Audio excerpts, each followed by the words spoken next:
My name is Bob Lettieri, and I've been interested in the arts since I was a young man. I have a degree in art history, and while I was in a family business, I did a lot that helped the arts organizations in Scranton. And I was one of three people who were on the Council of the Arts, Pennsylvania Council on the Arts from Lackawanna County. Monsignor McGowan was there early on, and then I came along, and then finally Sally Boland became a member. So as administrations changed, I assumed the role of chairman of the Citizens for the Arts in Pennsylvania for the entire state, which is an advocacy group for the state budget for the arts. So I learned a lot about the arts, and I was happy to be associated on a statewide basis with so many great people.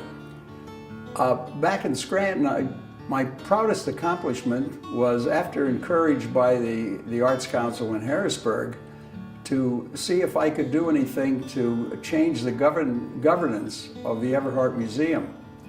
That had been tried before. Dr. Everhart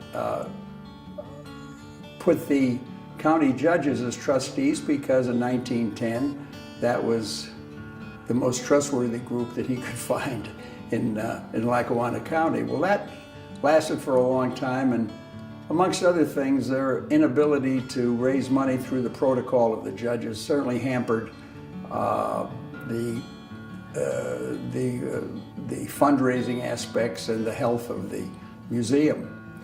There was various attempts to change that, but nothing seemed to help. So Kevin O'Brien, who was the director of the museum at the time, I asked him if when he talked to the judges, he said, I talk to them every month. I wonder if they'd give me an audience, I asked. And I said, I know all the judges from Scranton, and all the judges know our family. So he did get me a meeting, and I put forth a proposal that for the judges to consider changing the will of Dr. Everhart in favor of a community board. Because if you want the people to have a stake in the museum and contribute to the museum and support the museum, you have to give them some sort of governance. So after 2 meetings, and I proposed a board that was similar in structure to the Scranton Area Foundation, where they picked members from various organizations around Scranton, the Chamber of Commerce, the Law Association, the commissioners, and various groups like that, to give a kind of a broad representation of the community. While they thought that was a good idea, they said, why don't you just put together a list of names for the board? So I did. I put down all community leaders, people I knew interested in the arts, and so we finally got that together.